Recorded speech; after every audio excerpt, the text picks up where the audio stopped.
Dangerous Assignment, starring Brian Donlevy as Steve Mitchell.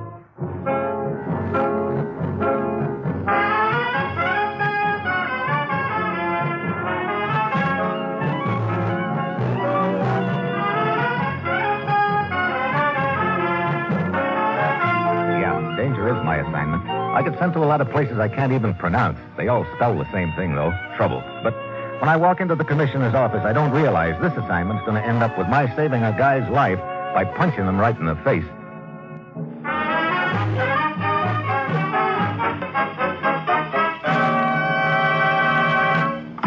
Morning, Commissioner. Ruth said you wanted to see me. I do, Steve. What's the deal this time? The Ketnick talks. He does? No, it is. Hey, what is this, a vaudeville routine? Yeah, you're on first. How am I doing? Well, Look, you better start from the beginning, huh? Steve, tomorrow representatives of two Balkan countries are to meet in the border town of Ketnick. And don't start that again. To engage in some informal but highly important talks. To see if they can't iron out some of the difficulties that exist between them. Sounds like a good idea, Commissioner. Maybe more countries should do a thing like that, huh? Ordinarily, it would be a good idea, Steve. But there are two factors present in the situation that give the whole thing a slight aroma.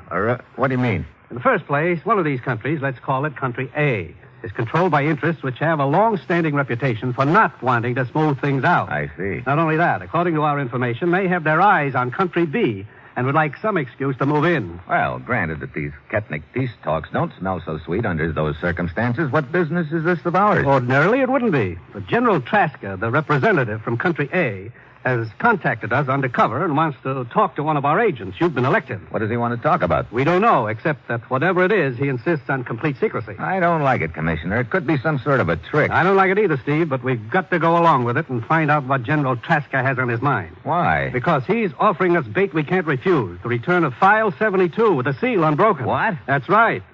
As you know, File 72 is a plan of our troop dispositions in Europe. It was stolen from this country 2 weeks ago. But how did General Traska get his hands on it? Who knows? And at this point, who cares? It's vital that we get that file back, Steve. Okay, how do I go about it? Well, here's the schedule. General Traska is flying his own plane across the border to Ketnick sometime tomorrow night. The next day, he's holding a press conference. You're going to attend the General's press conference, posing as a foreign correspondent. When you ask the General a certain question, that will identify you to him. Sounds like quite a lot of hocus pocus. The General insists on absolute secrecy. And as I said before, we'll have to go along with him for the time being. Now, Steve, get over to Ketnick and find out what's on General Traska's mind. And most important, bring File 72 back with you. Well, I said, you've got your assignment. Good luck.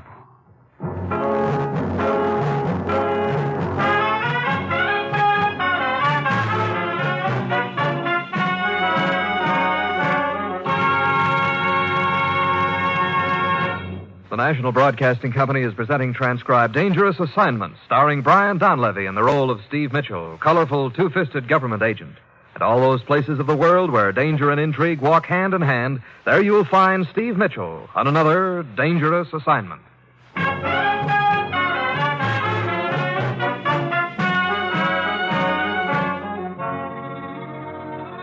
Sure, I've got my assignment. Just a simple matter of dropping in on a trouble spot in the Balkans and arranging a secret talk with an unfriendly general right under the noses of several assorted diplomats, cops, and correspondents. A real cinch. It's Tuesday when the plane gets to Ketnick, and I head for Joseph's tobacco shop. Good morning, sir. Morning. You, Joseph? Yes. You would perhaps like to look at some of my choice pipe tobacco? Yes, I would. If you've got any set aside for Steve Mitchell. Steve Mitchell. You know, sir, it's a strange thing about names. Huh? Well, look at all these cans of tobacco on my shelves. Each one has a name. Probably selected at random and put on them. You're asking what's in the name, huh? I am simply suggesting that they mean very little. A name is for anyone who cares to use. Oh? Well, these credentials aren't. I see. You understand, of course, that men in my position cannot afford to take chances. Yeah. Okay. What's the deal, Joseph? General Traska will hold the press conference in his hotel room in 1 hour. He will be smoking a pipe. At the end of the conference, you will ask him what kind of tobacco he's smoking. Tobacco? Yes, you will add that it smells good. He will reply that it is his own private mixture and that he will give you a sample. Okay, I've got it. Then he will arrange a private interview with you. If you wish to transmit a report of that interview to your commissioner, bring it to me and I will take care of it for you. Okay. Thanks, Joseph. I'll check with you later.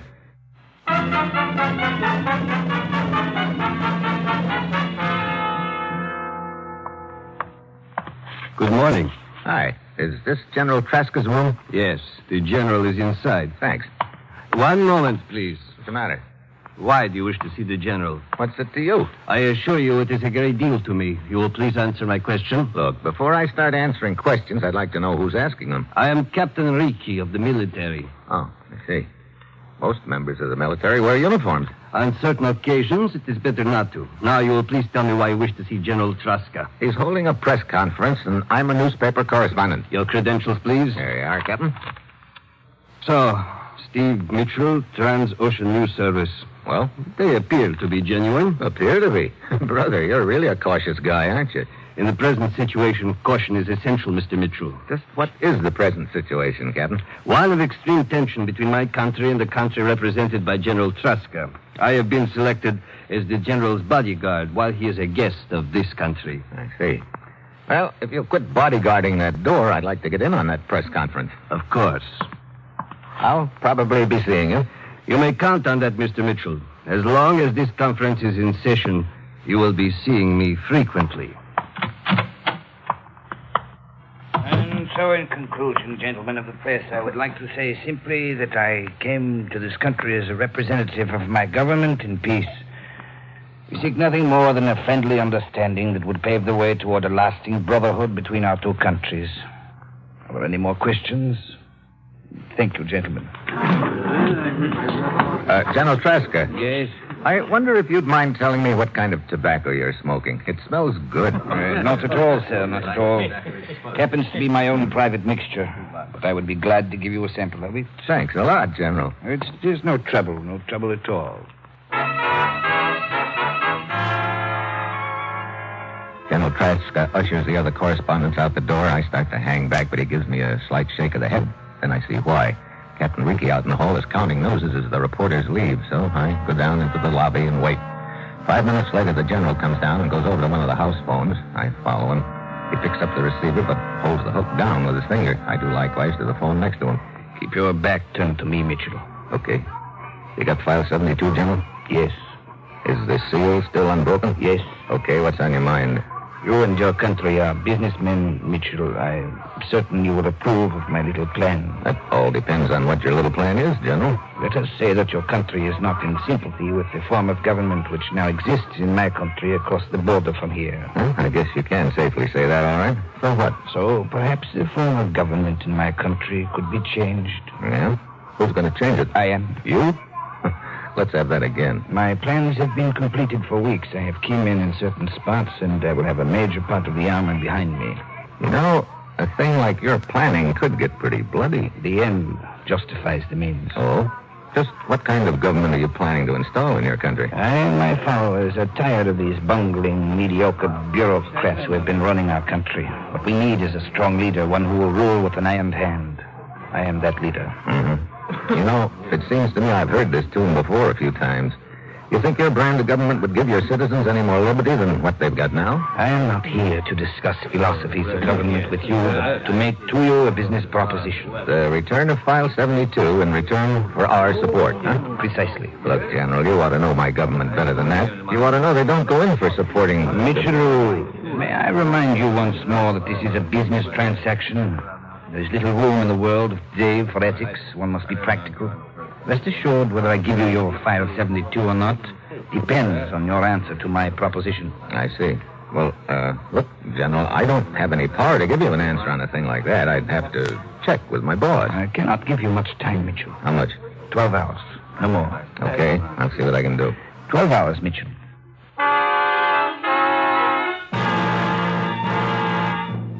Traska hangs up his phone and heads back upstairs. I know I've got to get word to the commissioner, so I go back to Joseph's tobacco shop. There's no one in the front of the shop, so I head for the back room. Dark in the room. Suddenly I hear a sound. Something creaking. I hit the light switch. Then I spot Joseph, and I know that he's just gone out of business. You can't sell much tobacco when you're dangling from the end of a rope.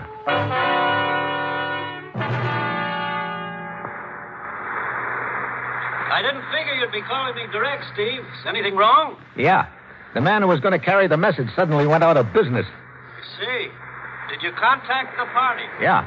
Let's put it this way. He wants to take over the corporation he works for, and he wants our help. I understand. You know, of course, that it's against the policy and ethics of our corporation to support a transaction like that. That's what I told him. But unless we do, he says he won't turn over that little item to us. I told him I'd transmit his proposition to you. I already knew what the answer would be, but I had to stall for time. Yeah, so this is bad, Steve. Got the pressure on it. Yeah, if I could only... Hey, wait a minute. You know, Commissioner, pressure can sometimes be reversed. What do you mean? Well, it just occurred to me the officials of the corporation he works for wouldn't like his plan much if they were to find out about him. I might use that as a sort of a lever on him. That's a good hunch. Go to work on it. Hello? Hello? Hello?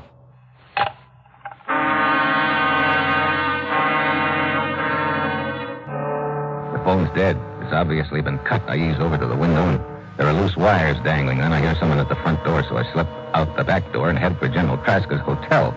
It looks like somebody's onto the General. That means I've got to move fast. Just as I'm entering the lobby, there's a commotion on the street outside. A few cops are wrestling with a guy, and I think I spot Captain Ricky among them. I go on up to the General's room, but he doesn't answer my knock. The door's unlocked, so I go on in. There's a figure sitting in a chair. I think it's the General, but I can't be sure because he looks like he's been worked over with a crowbar, and he's very dead. I give the room a fast frisk, but 572 is nowhere in sight. I run down to the lobby and over to the phone, but just as I pick up the receiver, somebody slides their thumb over the hook. Why are you calling? Get your thumb up. Oh, Captain Ricky. Captain Ricky, who are you calling? As a matter of fact, you. Oh? Why? Oh, no reason in particular, just a little matter of General Traska being murdered. What? Yep. I thought you might be interested. Being his bodyguard, pretty careless as you were. Maybe, was it a little more than just carelessness? Mr. Mitchell, I warn you, I have too much on my mind right now to have any patience with the morbid inventions of a cheap journalist. Oh, so I'm just imagining the whole thing, huh? Well, if you'd be kind enough to step upstairs, I'd be glad to show you my morbid invention, sitting in a chair with his head bashed in. Very well. For the moment, I will indulge your imagination. Come, we will visit the General's room.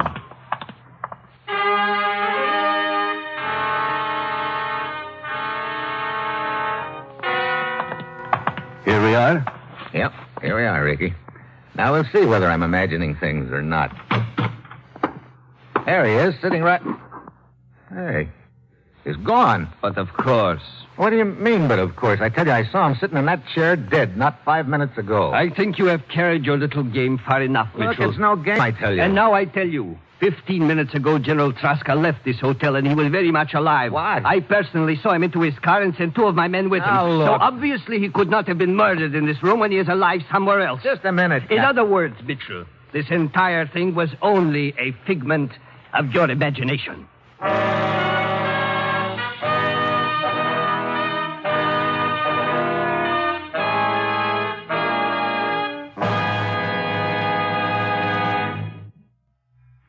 Three chimes mean good times on NBC.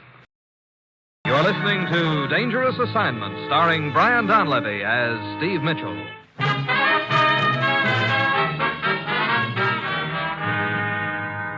Well, right now it looks like I've got no friends at all in this deal. Captain Ricky lied about General Traska. Why? Maybe the boys in Traska's country found out the General was trying to double-cross him and killed him. Ricky could be in league with them, and he might even be the boy who knocked off Traska. At any rate, I know I can't tell Ricky who I am and why I'm here now. I'll go down to the lobby and check with the desk clerk.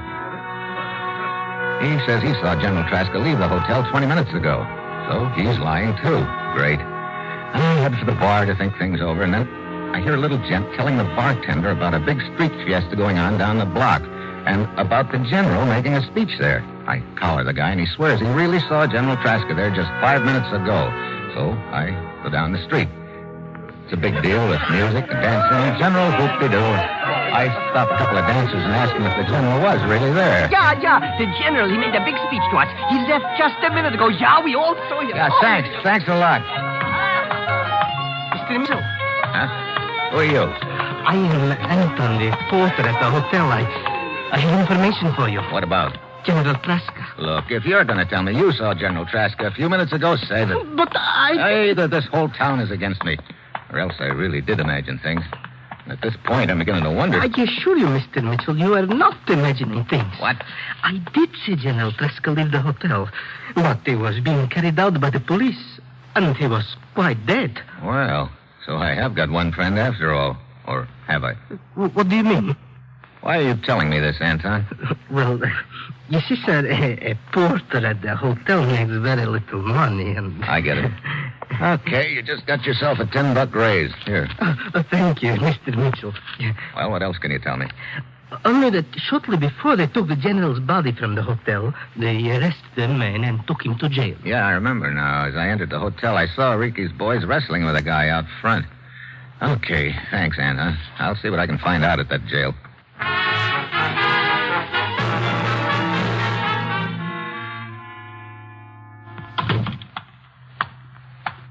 What do you wish? You in charge here, Sergeant? Yes, why? I understand you arrested a man near the hotel earlier this evening. I know nothing of such, Louis. Now, look. As you see, there is no such entry here in the records. Well, that doesn't surprise me, but do you mind if I take a look back there in the cell block? No one can go in there without a pass. I see. Who issues the passes? Captain Ricky. Oh, great. Will there be anything else? I guess not. Hey, what's all that noise? Sounds like it's coming from one of the cells. Desk sergeant whirls around and heads for the back of the joint. I'm right after him. Then we see what causes all the noise. 2 guards in one of the cells are cutting down a guy who just tried to hang himself. Then I recognize the guy. He's the same one Ricky and his boys arrested outside the hotel at the time of General Tresca's murder. At this point, the sergeant remembers me and politely but firmly ushers me out of the jail. I start walking down the street, and all of a sudden, I've got company. If you don't mind, I will walk with you away, Mitchell. Well, Captain Ricky, that was an interesting little sight I just witnessed in your jail. Interesting sight? I am afraid I do not understand. No, of course not. I mean the gent who just tried to hang himself. Oh, that's just a harmless drunk. We had him taken to the prison hospital. Just a harmless drunk, huh? Funny. I'd swear it was the same guy you arrested outside General Tresca's hotel right after he was murdered. Excuse me, I mean right after I saw a figment of my imagination sitting in a chair, dead. For your information, Mitchell, I understand that General Tresca has suddenly decided to fly back to his own country. Oh? Which brings me to the point. What's that? You are a reporter, and a reporter without news is of no use to anyone. So? So there is no longer any news here in Ketnik. Well, maybe I suddenly like it here. The conference has been canceled. The general is leaving. I should think there would be other places where you could find much more news to write about. Okay, I got the message. And if I don't get out of town? It would be unfortunate if you had to write a story about an accident, Mitchell. My own, of course.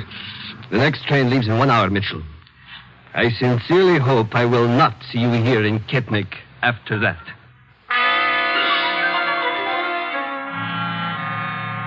So, now I've got just 1 hour to find File 72. And that means I've got to find out what they did with General Tresca's body. Then I think of Anton, the little hotel porter. Maybe I can get some information out of him.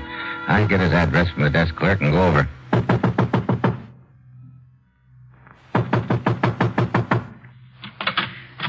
Yes, what... Mr. Mitchell, what are you doing here at this hour? I want to talk to you, Anton. But it is late. Look, are you still interested in increasing your salary? But of course. Here's another 10. What do you wish to know? You say you saw the police take General Tresca's body out of the hotel. Yes. Also his clothing and briefcase. Do you have any idea where they took them? Why, no, none at all. Anton, you must help me. Trovich, you fool. Hey, this is the guy who tried to hang himself in jail. Trovich, I could kill you for your stupidity. You must protect me, Anton. I pretended to attempt a suicide knowing he would take me to the hospital. I escaped from there, but now the police are turning the city upside down to find me. Hey, what's this Shut all up, about? Trovich. This man is a newspaper correspondent. I don't care what he is. You must protect me. It was on your orders I killed the general. Trovich! You had me brought across the border when we learned that the general was going to betray us. You said you would protect me, but now I see you never intended to. No, Anton. No! And you next, Mitchell. Sorry, Stay right where you are, Mitchell. Drop that gun. Well, Captain Ricky. I said drop it. Okay. I sort of expected to see you around here along about now. And I am not surprised to see you here. You had Tovich kill General Tresca. Now he has outlived his usefulness, so you kill him. Look, that's a pretty neat attempt to cover up, but it won't work, Ricky. Anton there on the floor killed Tovich, and he was about to do likewise to me when I jumped him. It does not matter who killed Tovich. Your plan to create an incident over the killing of the general will not work. I have kept his murder a secret so far, and it will remain a secret. Incident? Look, I don't follow you. It is obvious. Your interests learned that General Traska was trying to betray you. You have also been looking for an excuse to start trouble with my country. Here was a golden opportunity to accomplish both things at once. You had Traska killed here in my country, then sought to make it public, hoping this would create an incident which might provoke war. So that's why you've been keeping the murder a secret. Huh. I guess that's one for the book.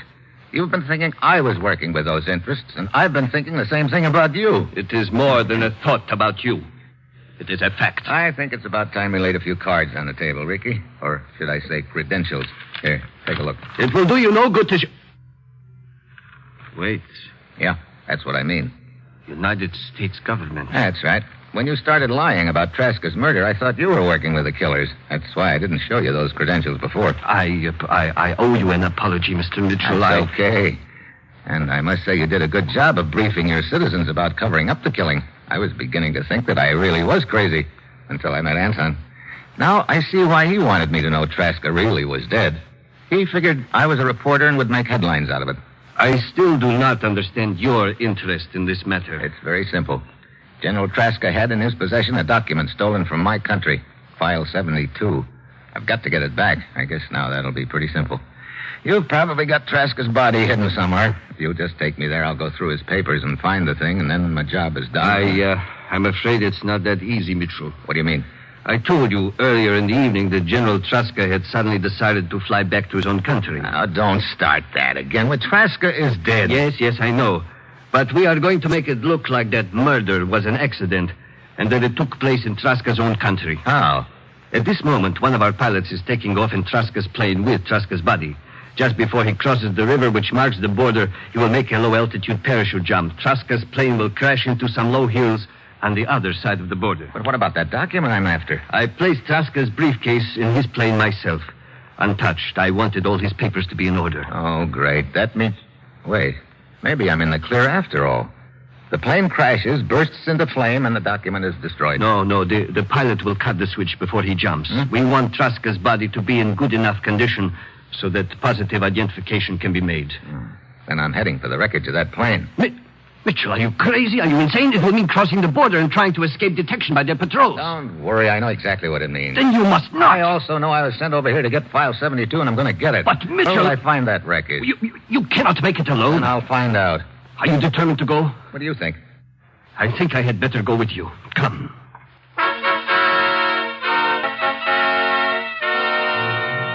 So we pile into Ricky's Jeep and head for the river which marks the border. The airport is back about 15 miles, so it looks like it's going to be a dead heat. And it is. Just as we pull up at the river, we hear a plane overhead. The engine is cut, and we see a parachute billowing out. The plane goes into a glide, heading straight for the hills across the river. It crashed, Mitchell. Yeah. Hey, how deep is this river? We will have to swim it. This area of the border is not heavily guarded.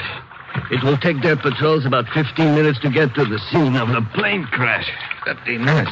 It'll take us 10 of them to get across the river. Okay, come on. Start swimming, brother.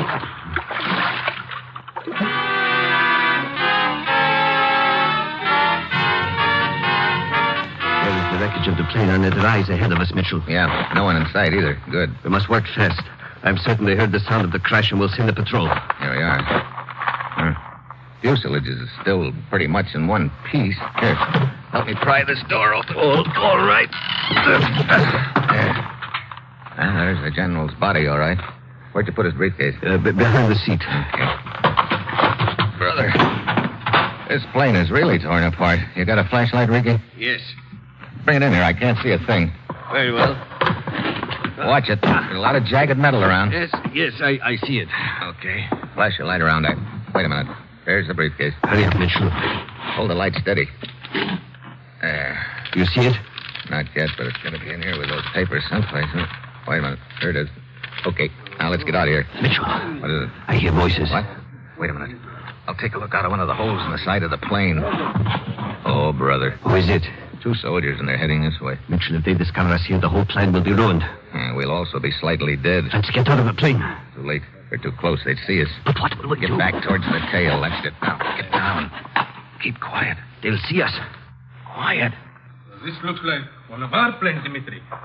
Shine your light in the window and we will see who... It's General Traska. General Traska? Stay on guard here, Dimitri. I will report this at once. Yes, Lieutenant. Mitchell, we are done for now. We cannot escape with the soldiers standing guard near the plane. Sooner or later, they will discover us. Yeah. Looks like we're cooked unless... Wait a minute. What is it? Oh! Mitchell, you fool. Why did you hit me? Lieutenant. See, he heard us. What is it, Dimitri? Quiet. The general is still alive. What? I just heard him groan. Quick, help me get him out. We must get him to a doctor at once. Yes. There. Now, help me carry him. Hurry. Well, I must admit, you are a resourceful man, Mitchell. Looks like the coast is clear. Okay, we'll slip out the other side of the plane and head back to the river. Mitchell, one thing bothers me. What is it? Why didn't you just groan yourself instead of hitting me? I wanted to make it sound convincing. I am not convinced. Ah, you're a skeptic. One moment. What is it now? Just this. Hey, what's the big... Now I am convinced. I do groan much better than you. All right, come on. Let's get out of here, you...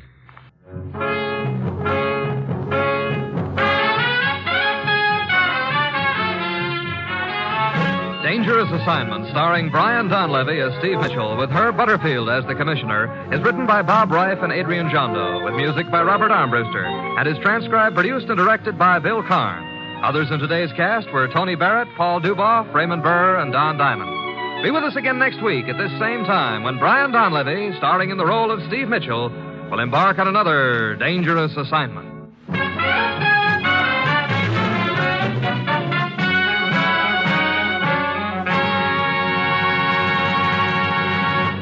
Three chimes mean good times on NBC.